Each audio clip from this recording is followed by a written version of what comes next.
پاک نے جس مدینے کو عظمت کا بلند مقام دے دیا، اس مدینے میں ان کے ہی گھر کے لوگ رہنے کے لیے آج پریشان کیے جا رہے ہیں، ستائے جا رہے ہیں، اور یہاں سے ہجرت کرنے پر مجبور کیے گئے۔ امام حسین ابن علی رضی اللہ تعالیٰ اپنے خاندان سمیت نکل کر کے مکہ مکرمہ پہنچے۔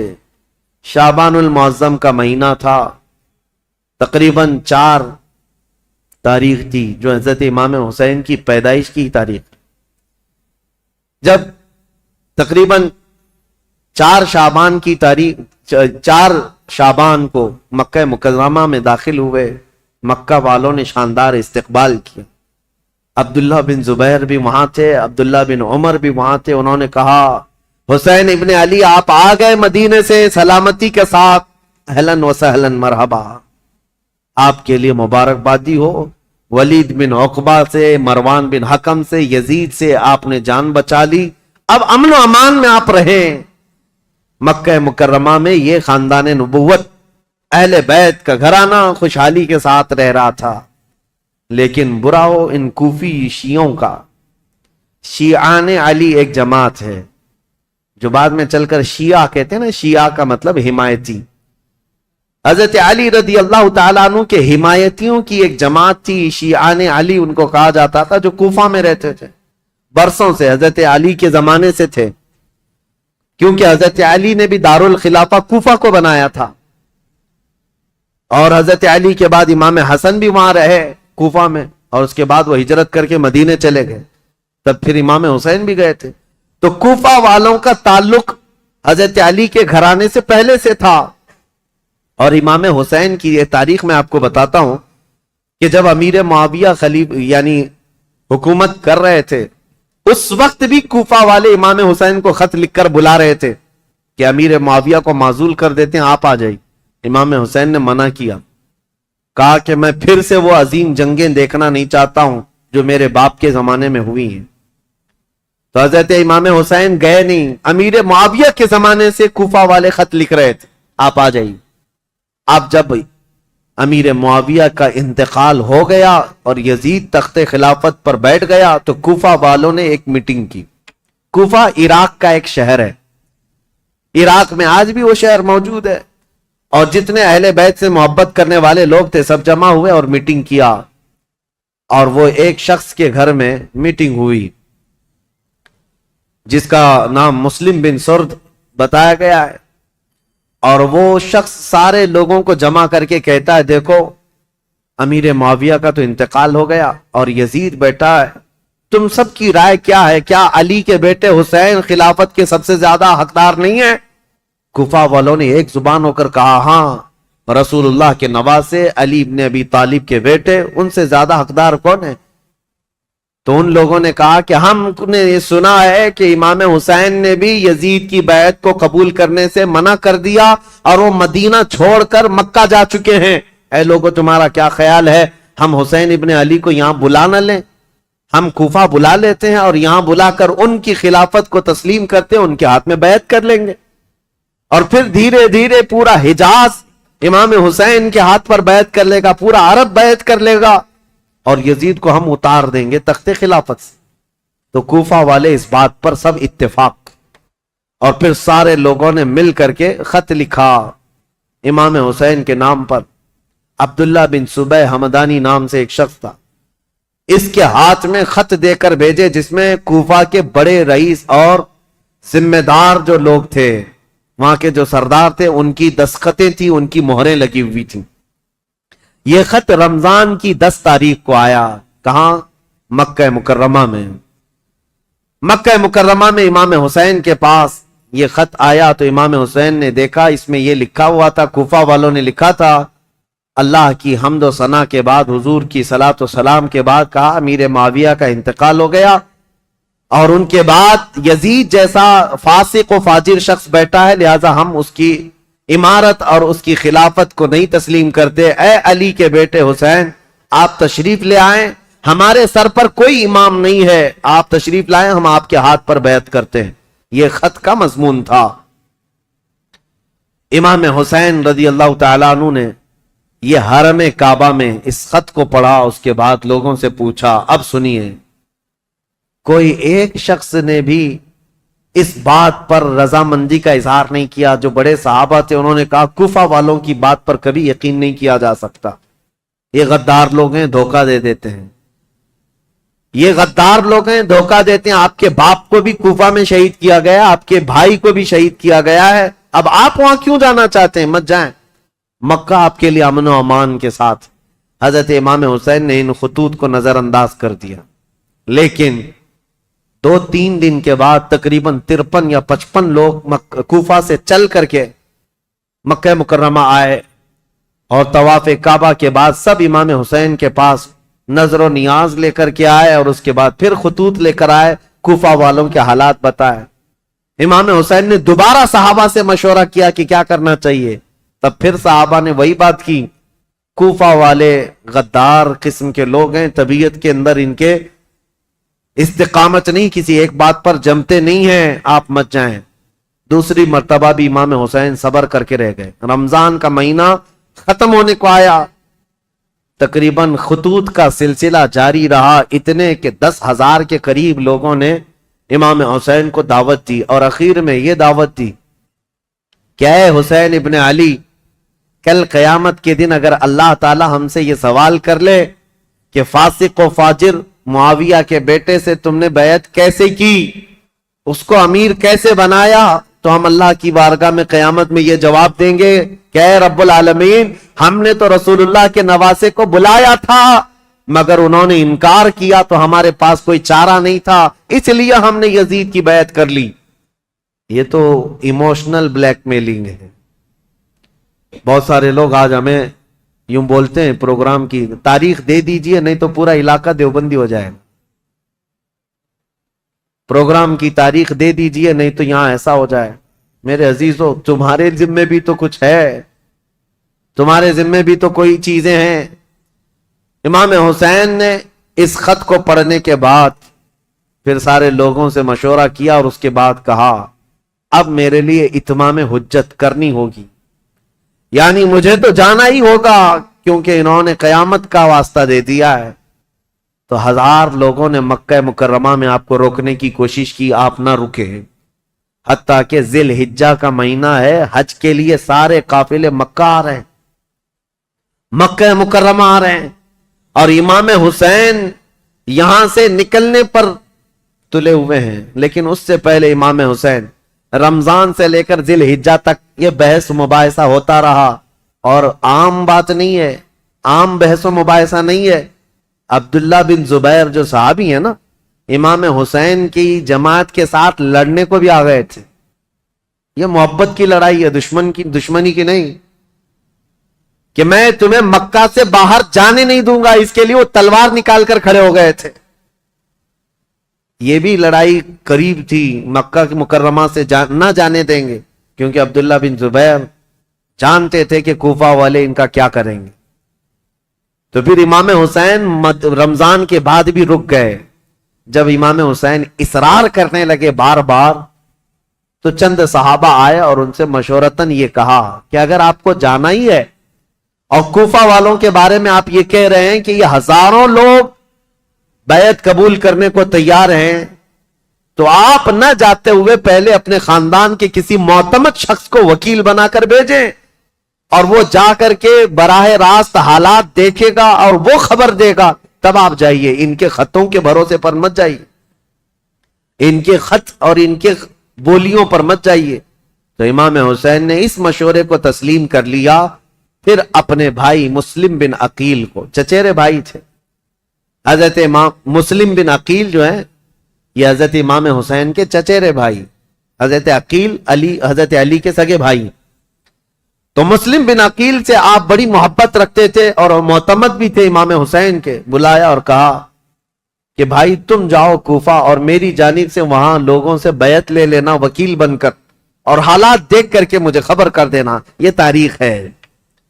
ایک طرف یزید ساری جگہوں پر اپنے سخت گیر حکام کو نافذ کر چکا ہے، بہت جلاد قسم کے گورنروں کو بٹھایا ہوا ہے، اور ایک طرف امام حسین رضی اللہ تعالیٰ عنہ اور ان کے حامیوں کا یہ ایک طریقے سے معاملہ چل رہا تھا، خلافت کو لے کر کے یہ باتیں چلی رہی تھی. تو حضرت امام حسین نے جب اپنے بھائی امام مسلم کو بھیجا تو وہ نکلے کوفہ کے لیے. اور جب وہ کوفہ جا رہے تھے تو تاریخ میں موجود ہے امام مسلم بن عقیل کے 2 چھوٹے بچے محمد اور ابراہیم بھی ساتھ ہو گئے، کیونکہ وہ باپ کے بغیر رہتے نہیں تھے. امام مسلم بن عقیل اپنے 2 بچوں کے ساتھ کوفہ کے لیے روانہ ہوئے. جیسے ہی کوفہ میں آئے، کوفہ والے جوق در جوق امام مسلم کا استقبال کرتے ہیں، اور اتنی بڑی تعداد میں استقبال کیا کہ تقریباً ایک ہی رات میں 12,000 لوگ آپ کے ہاتھ پر بیعت کیے. 12,000 لوگ امام مسلم بن عقیل کے ہاتھ پر امام حسین کا وکیل سمجھ کر بیعت کیا. اور جدھر دیکھو ادھر اہل بیت کا نعرہ، محبت علی کا نعرہ، امام حسین کی امارت اور خلافت کا نعرہ. ماحول رنگا رنگ ہے کوفہ کا. امام مسلم بن عقیل سیدھے مختار بن عبید، ایک شخص ہے، اس کے گھر جا کر قیام کرتے ہیں. مختار بن عبید وہاں سردار کی حیثیت رکھتا تھا، اور اس نے سارے لوگوں کو یہیں پر جمع کیا تھا، اور ساری باتیں یہیں سے چل رہی تھی. امام مسلم بن عقیل جیسے ہی گئے تو کوفہ کے اس وقت جو گورنر تھے وہ نعمان بن بشیر، ایک صحابی رسول تھے. یزید کی طرف سے وہ گورنر تھے، نرم دل تھے اور نہایت ہی عجز و انکساری والے، تواضع والے انسان تھے. ان کو جب یہ بتایا گیا کہ امام مسلم بن عقیل کوفہ میں آئے ہیں اور لوگ جوق در جوق ان کے ہاتھ پر بیعت کر رہے ہیں، امام حسین کی بیعت لے رہے ہیں، تو انہوں نے دوسرے دن خطبہ دیا تھا اور کہا تھا کہ اے کوفہ والو، مجھے ڈر ہے یزید کو یہ خبر پہنچے گی تو وہ تم سب سے سختی کرے گا، اور پھر کوفہ والوں کی جان و مال خطرے میں ہوں گے. تو وہاں پر ایک شخص بیٹھا ہوا تھا جو یزید کا چمچا تھا. اس نے نعمان بن بشیر سے کہا آپ تو بڑے کمزور آدمی ہیں، مسلم بن عقیل کو بلا کر مار ڈالو، ختم کر دو، قتل کر دو، معاملہ ہی ختم ہو جائے گا. نعمان بن بشیر صحابی ہیں، کہتے ہیں اے ظالم تو کس انداز سے مجھے مشورہ دے رہا ہے. کہا تب تو پھر آپ کمزور لوگوں میں، ذلیل لوگوں میں، عزت والے لوگوں میں نہیں ہیں. انہوں نے نعمان بن بشیر نے ایک تاریخی جملہ کہا تھا، مجھے ایسی ذلت گوارا ہے جس میں رب کی عزت ہے، رب کی رضا ہے، اور مجھے ایسی عزت گوارا نہیں جس میں رب کی ناراضی ہو اور کسی کا خون میرے ہاتھ سے رنگا ہو. عزیزان، میرا ہاتھ کسی کے خون سے رنگا ہوا ہو. حضرت نعمان بن بشیر اتر گئے اور یزیدی جو وہاں موجود تھے حامی، انہوں نے خط لکھ کر کے یزید کو پہنچا دیا کہ دیکھو یہاں پر تو مسلم بن عقیل آئے ہیں اور حسین نے خلافت کا دعویٰ کر ہی دیا ہے، جس کا تمہیں خطرہ تھا وہ خطرہ آ گیا، اور کوفہ والے جوق در جوق بیعت کر رہے ہیں. یزید کو کب یہ بات ہضم ہوتی؟ وہ تو کب سے تیاری کر رہا تھا، بلکہ اس کے باپ حضرت امیر معاویہ بھی اس کے تخت خلافت پر بیٹھنے کے لیے تیاریاں کیے ہوئے تھے، کئی لوگوں سے بات چیت کیے ہوئے تھے. حالات سازگار نہیں ہوئے تب تو ان کا انتقال ہو ہی گیا. یزید زور سے، طاقت سے کئی لوگوں کو اپنا ہم نوا بنا رہا تھا، اور جب اسے پتا چلی گیا جس بات کا مجھے خطرہ تھا وہ خطرہ تو آ ہی گیا کہ خلافت کا دعوے دار علی کا بیٹا ہو سکتا ہے، اسے خطرہ تھا. اور حضرت امام حسین کی خلافت کا کوفہ والوں نے پہلے ہی اعلان کر دی. کوئی شخص چوری میں مشہور ہو جائے تو میں آپ سے کہتا ہوں کیا چور کو آپ اپنا امام بنا لیں گے مسجد کا؟ کسی کا زنا مشہور ہو جائے تو کیا آپ اس کو امام بنا لیں گے؟ نہیں. آپ یہ کہیں گے میں جیسا تیسا ہوں لیکن امام نہیں. امام ایسا نہیں. چور، ڈاکو اور لٹیرا ہم امام نہیں بناتے.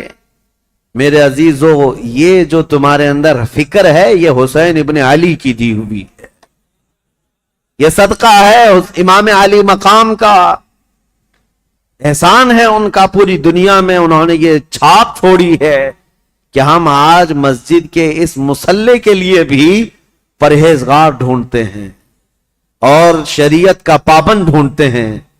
اگر امام حسین اس وقت یہ کر جاتے، یزید کے ہاتھ میں دے کر بیعت کر لیتے، تو آج کوئی بھی اس بات کو دلیل بنا لیتا، میاں آپ فلاں امام پر اعتراض کر رہے ہیں، رسول اللہ کے نواسے نے امام مان لیا تھا شرابی کو، تو ہم کیوں نہیں امام بنا سکتے؟ ہر ایک کے لیے دلیل بن جاتی. اسی لیے میرے عزیزوں خالی وہ وقتی جنگ نہیں تھی، قیامت تک کے لیے فیصلہ تھا، قیامت تک کے لیے دلیل بننے والا تھا ان کا عمل. اسی لیے امام حسین کو بہت بڑا فیصلہ لینا پڑا، بہت بڑا فیصلہ لینا پڑا. اگر میرے نکلنے سے صرف میرے گھر کا ہی مسئلہ تھا تو یہ الگ بات ہے، لیکن میرے نکلنے سے آنے والی نسلوں کے لیے بھی ہے تو مجھے 1000 بار سوچنا پڑے گا. امام حسین کے سامنے یہ چیلنج تھا کہ وہ رسول اللہ کے نواسے، جن کے لیے میرے آقا نے یہ فرمایا حسین منی وانا من الحسین، حسین مجھ سے ہیں اور میں حسین سے ہوں. اس کا مطلب یہ ہے رسول اللہ کی شریعت حسین سے ہے، رسول اللہ کا دین حسین سے ہے. تو جب امام حسین سے پورا دین وابستہ ہے تو پھر امام حسین کو بہت سوچ کر کے قدم اٹھانا تھا. ظالموں خالی صرف اتنا بک بک کہہ دینا کہ وہ خامخواہ اپنے خاندان کو میدان جنگ میں جھونک دیے اور سیاسی جنگ تھی یا بغاوت کیا، اپنی آخرت خراب کرتے ہو، اپنی آخرت برباد کرتے ہو. تمہیں خبر بھی نہیں ہے، تمہارے ساتھ اگر ایسے معاملات آ جائیں تب پتا چلے گا. دین کی تھوڑی بہت بھی سوجھ بوجھ رکھتے ہو تو ایسی حرکت کبھی نہیں کر سکتے. اب امام حسین گھر والوں کو آ کر بتاتے ہیں، گھر والے تیار ہوئے، ٹھیک ہے مدینہ رسول چھوڑ کر جائیں. اور وہ رات بھی آ گئی جب رسول اللہ کا یہ عظیم نواسا مدینے سے رخصت ہو رہا ہے، جہاں ان کی پیدائش ہوئی. 4 ہجری شعبان المعظم کا مہینہ تھا جب امام حسین مدینے میں پیدا ہوئے تھے. اس دن رسول کریم صلی اللہ تعالی علیہ وسلم کو اتنی خوشی ہوئی تھی. اور پتہ ہے آپ کی ولادت سے پہلے حضور کی چچی ام الفضل، حضرت عباس کی بیوی حضرت ام الفضل یہ آئی تھی، خواب دیکھ کر کے ڈر کر کے آئی اور کہا یا رسول اللہ صلی اللہ علیہ وسلم میں بہت ہی عجیب خواب دیکھ کر کے آئی ہوں، مجھے ڈر ہے. کہا کیا دیکھی ہو؟ کہا بیان کرنے سے مجھے ڈر لگتا ہے. کہا بتائیں تو صحیح خواب کیا ہے؟ تو چچی ام الفضل نے کہا تھا میں نے کل خواب میں دیکھا آپ کے جسم کا ایک ٹکڑا کٹ گیا اور میری گود میں گرا ہے. حضور نے فرمایا گھبرانے کی ضرورت نہیں، فاطمہ کے گھر بیٹا پیدا ہوگا اور وہ پرورش کے لیے تمہاری گود میں ڈالا جائے گا، اور فاطمہ کا بیٹا میرے جسم کا ٹکڑا ہے. جو رسول کریم صلی اللہ تعالی علیہ وسلم نے جس کو اپنے جسم کا ٹکڑا کہا وہ مدینے میں پروان چڑھا ہے اور مدینے میں آنکھیں کھولی ہیں، خطبہ رسول کو سنا ہے، حسین پرورش ہے صحابہ کے جھرمٹ میں. ماں فاطمۃ الزہرا اور باپ حیدر کرار، نانا رسولوں کا سردار. اس عظیم جوان کو میدان میں اترنے کے لیے اب جو وقت آیا وہ عجیب اتفاق تھا کہ اپنا شہر چھوڑنا ہوا. امام حسین کہتے ہیں میرے نانا نے یہ فرمایا تھا کہ ہر نبی اس جگہ دفن ہوتا ہے جو جگہ اسے سب سے زیادہ محبوب ہوتی، لہذا سید الانبیاء جہاں دفن ہے تو مدینہ ان کو سب سے زیادہ محبوب ہے. لیکن عجیب اتفاق ہے اے حسین، رسول کا جو سب سے محبوب علاقہ ہے وہ مجھ سے چھوٹا چلا جا رہا ہے. امام حسین اپنے خاندان کو لے کر حضور صلی اللہ علیہ وسلم کے روضے پر آئے اور آتے ساتھ رو پڑے. کہا نانا جان یہ وہی شہر ہے جہاں میں آپ کے کندھوں کی سواری کرتا تھا، یہاں کے در و دیوار گواہ ہیں اور یہاں موجود لوگ بھی گواہ ہیں کہ آپ سے جو میری محبت تھی یا مجھ سے جو آپ کی محبت تھی اس کے قصے مشہور ہیں. لیکن آج میں مدینے سے رخصت ہو رہا ہوں، اس لیے نہیں کہ مجھے کوئی جائیداد بنانی ہے، صرف اس لیے کہ آپ کے دین پر کوئی آنچ آنے نہ پائے. امام حسین حضور اکرم صلی اللہ تعالی علیہ وسلم کے روضہ اطہر سے اجازت لیتے ہوئے نکلے تھے. مدینے والے کہتے ہیں وہ عجیب سما تھا کہ مدینے والے دیکھتے رہ گئے. اہل بیت کا قافلہ جب نکل رہا تھا اس میں حضرت امام حسین کے بھتیجے، بیٹے، بیٹیاں، بہن اور کئی لوگ شامل تھے. یہ قافلہ بعد میں بڑھتا چلا گیا لیکن مدینے سے نکلنے والے قافلے میں اتنے تھے. اور پھر امام حسین اپنی والدہ ماجدہ سیدہ کائنات فاطمۃ الزہرا کی قبر کے پاس آئے اور بے اختیار رو پڑے اپنی ماں کو